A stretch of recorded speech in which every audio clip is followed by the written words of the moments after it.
নেতাদের একটা সমস্যা, এটা এটা স্বাভাবিক।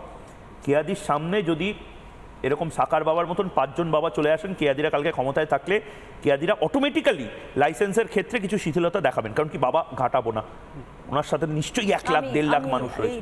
আমি এটার সঙ্গে সহমত হলাম না। যে কোনো মানুষ, তাহলে যোগী আদিত্যনাথ সরকার কিন্তু তাই করেছে। না না, আরে যে কোনো মানুষ একদিকে যেমন মানুষের তার তো পারমিশন পাওয়ার অধিকার আছে। না, পারমিশন পাওয়ার অধিকারের মধ্যে 2.5 লাখ লোক চলে এসেছে।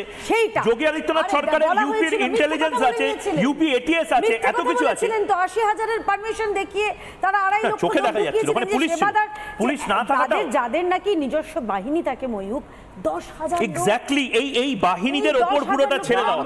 বাবাকে যেদিন গ্রেফতার করে নিয়ে যাওয়া হচ্ছিল সেদিন সংঘর্ষে 13 জনের মৃত্যু হয়েছিল রাস্তার মধ্যে।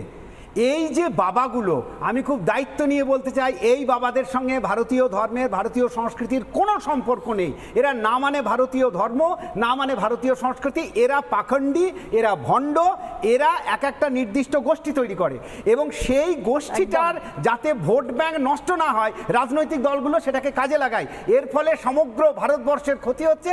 ভারতবর্ষকে এই বাবাদের হাত থেকে আগে বাঁচানো দরকার, তারপরে ক্রাউড ম্যানেজমেন্ট। এই বাবারা ভারতবর্ষের যা ক্ষতি করছে, ভারতীয় ধর্ম সংস্কৃতির মেরুদণ্ড ভাঙছে এই বাবারা। তার কারণ প্রত্যেকে নিজের নিজের মতো করে চলছে, প্রত্যেকটা বাবা। এবং এই রকম আমি বছর 3 আগে একটা বই লিখেছিলাম এই বাবাদের নিয়ে, সেদ্ধ বাবা কাঁচা বাবা বলে, তাতে অনেকে রেগে গিয়েছিলেন। কিন্তু আমি অত্যন্ত দায়িত্ব নিয়ে বলছি, বৈদিক সভ্যতা, ব্রহ্মসূত্র, গীতা বা উপনিষদ, ভারতীয় সংস্কৃতির যে 4টে স্তম্ভ, এই ধরনের ভণ্ড বাবাদের সঙ্গে সেগুলোর কোনো সম্পর্ক নেই।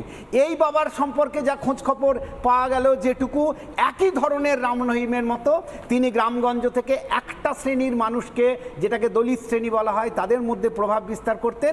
যেহেতু তার ব্যাপক প্রভাব আছে, কোনো রাজনৈতিক দল ঘাঁটাতে চায় না। এটা হচ্ছে সহজ কথা। তুমি ভাই গ্যাদার করছো, যা করছো।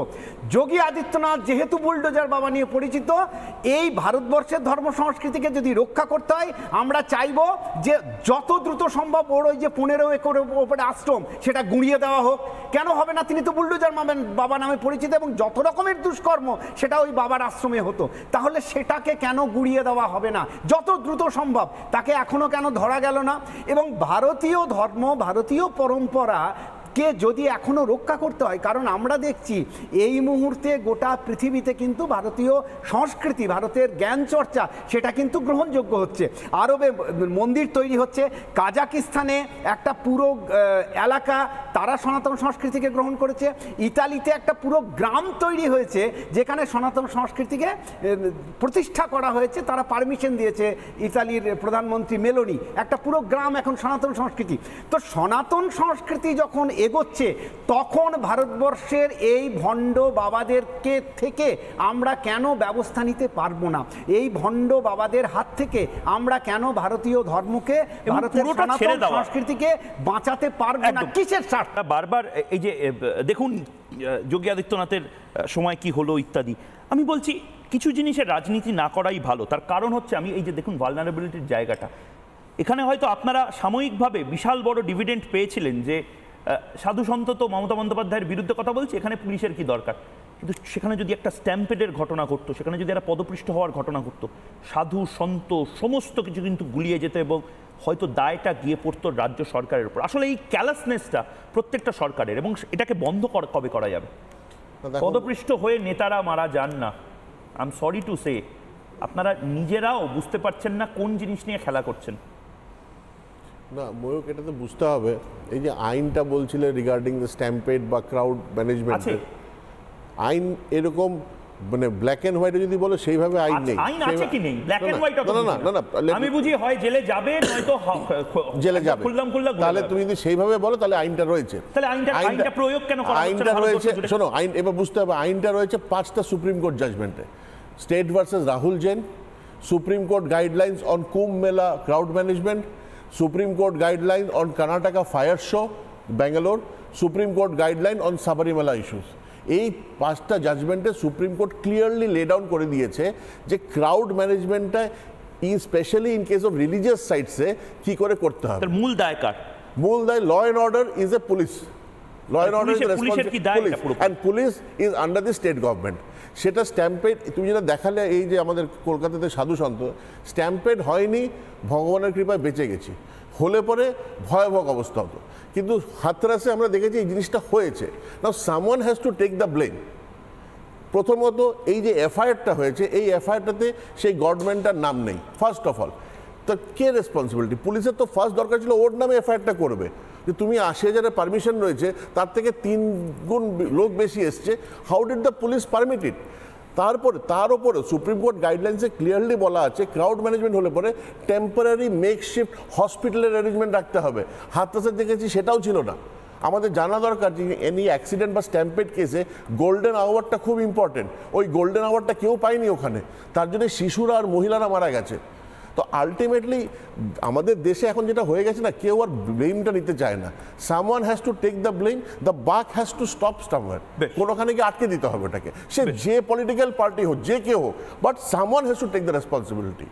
বেশ, আমি অরিন্দম আচার্যের কাছে ঠিক বেঙ্গলের ক্ষেত্রে হয় কি নীলাদ্রিবাবু সেটা? ফার্স্টে ইন্ডিয়াটা দেখে নিন, দেন আমি আপনার সঙ্গে প্রথমে ইন্ডিয়াটা দেখে নিন। 100% we are not Bengalis first, we are Indians first and then Bengali. বলছি এই দোষারোপ, পাল্টা দোষ এগুলো করার নেই। পার্থবাবু বললেন, আমিও তো বলবো শবরীমালাতে, যেটা আপনি বললেন শবরীমালাতে 1999-তে হয়েছে, 2011-তে হয়েছে, রিসেন্ট গত বছর হয়েছে।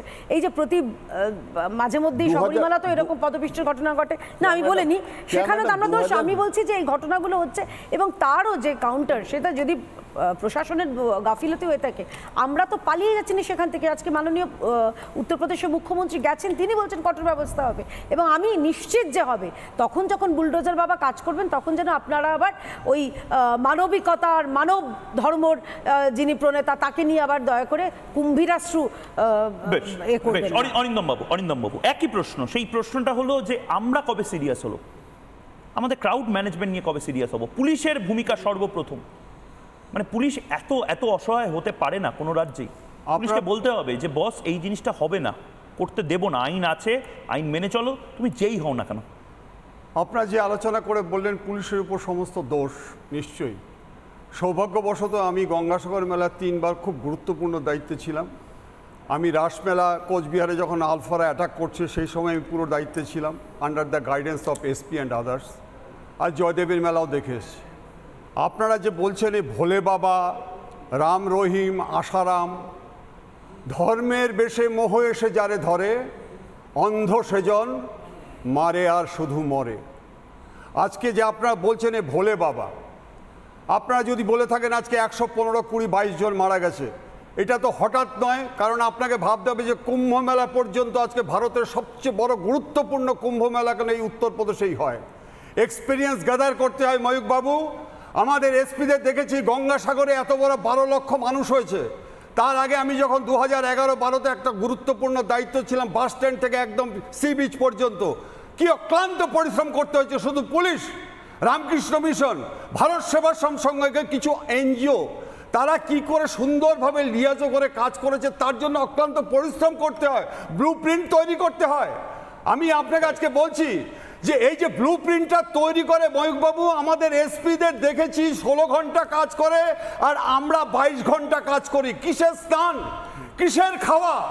আমাদের একটা ক্রেডিট, আমরা আজকে বিনা রক্তপাতে, বিনা স্ট্যাম্পেডে আমরা আজকে এই মেলাটা সম্পন্ন করব। আপনাকে এবার একটা কথা, দুর্গাপূজা দেখুন, আচ্ছা দাঁড়ান, আমি আপনাকে বলছি, প্লিজ আমাকে বলতে দিন।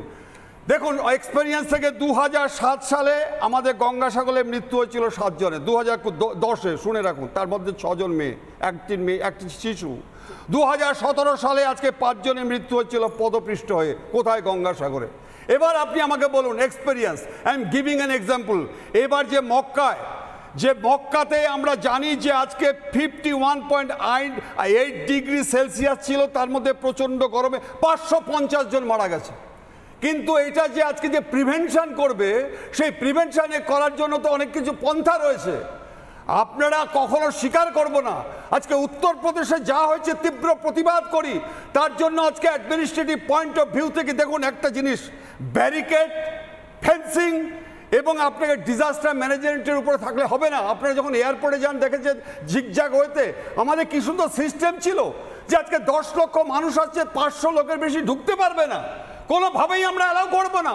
আপনি আমাকে বলুন 2011, 12, 13 একটা ঘটনা দেখাতে পারবেন আপনারা গঙ্গাসাগরে? পরবর্তীকালে আপনারা যে কথাটা বলছেন, I am the witness, Subrata Mukherjee মহাশয় আজকে নেই। উনি যখন 15 তারিখ ভোরবেলা যাচ্ছিলেন, উনি 5-6 জনকে সাথে নিয়েছিলেন, পুলিশ গার্ড তো দেয়নি। অন্যান্যদের দেখেছে বিরাট পুলিশ গার্ড। কিন্তু আমার প্রশ্ন হচ্ছে অন্য জায়গায়, এই যে ভোলে বাবারা যাচ্ছে আজকে, যখন বাস্তবতা হচ্ছে কি আমাদের আজকে ধর্ম শেষ করছে, ধর্মটা হচ্ছে গিয়ে আমাদের বাস্তবতা থেকে অলৌকিকতাকে গুরুত্ব দিচ্ছে, ধর্ম আজ পরিশ্রম থেকে আজকে কৌশলকে গুরুত্ব দিচ্ছে, যুক্তির থেকে আবেগ। এই চোর ভোলে বাবা চোর, এই চোরের পদপৃষ্ঠ হাত দিয়ে নাকি সে আজকে ব্রহ্মত্ব পাবে।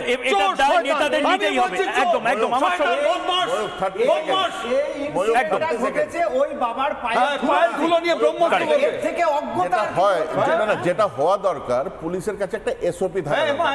আমি বলছি এই আমরাই গত বছর পুজোতে দেখেছি, আমাদের সজলের পুজোতে, রাম মন্দিরের পুজোতে 2.5 লক্ষ কেন, 2.5 লক্ষ থেকে 5 গুণ বেশি লোক গেছে। কোনো তো স্ট্যাম্পেড হয়নি, কেন হয়নি? আমার একদম সময় শেষ। আমি